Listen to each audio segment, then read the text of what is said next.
रस्ता काँक्रिटीकरणाच्या कामावरील परप्रांतीय कामगारांना जेवणातून विषबाधा। शिरपूर तालुक्यातील थाळनेर येथे सुरू असलेल्या रस्ता काँक्रिटीकरणाच्या कामावरील 11 परप्रांतीय कामगारांना मेसमधील जेवणातून विषबाधा झाल्याची घटना गुरुवारी रात्री घडली।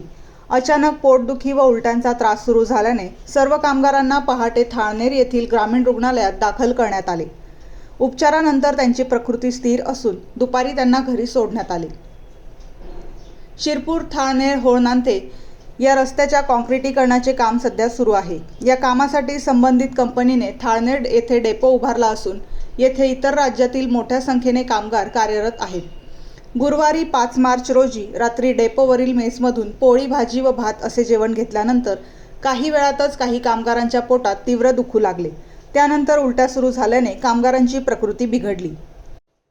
परिस्थिती गंभीर होताच पहाटे सुमारे 4च्या सुमारास सर्व कामगारांना तातडीने थाळनेर येथील ग्रामीण रुग्णालयात दाखल करण्यात आले।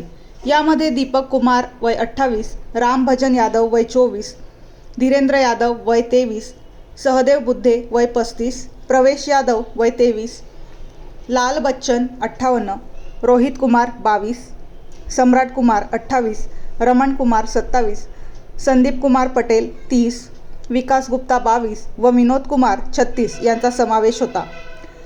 ग्रामीण रुग्णालयातील डॉक्टर गुलाबराव पाटील यांनी तातडीने उपचार केल्याने सर्वांची प्रकृती स्थिर झाली। उपचारानंतर दुपारी सर्व कामगारांना रुग्णालयातून घरी सोडण्यात आले। दरम्यान घटनेबाबत कंपनीचे प्रतिनिधी धनंजय महाजन यांच्याशी संपर्क साधला असता घटनेनंतर संबंधित मेस चालकाला कामावरून हटवण्यात आले आहे अशी माहिती त्यांनी दिली। बेधडक मी मराठी न्यूज, सुमित गिरासे, शिरपूर।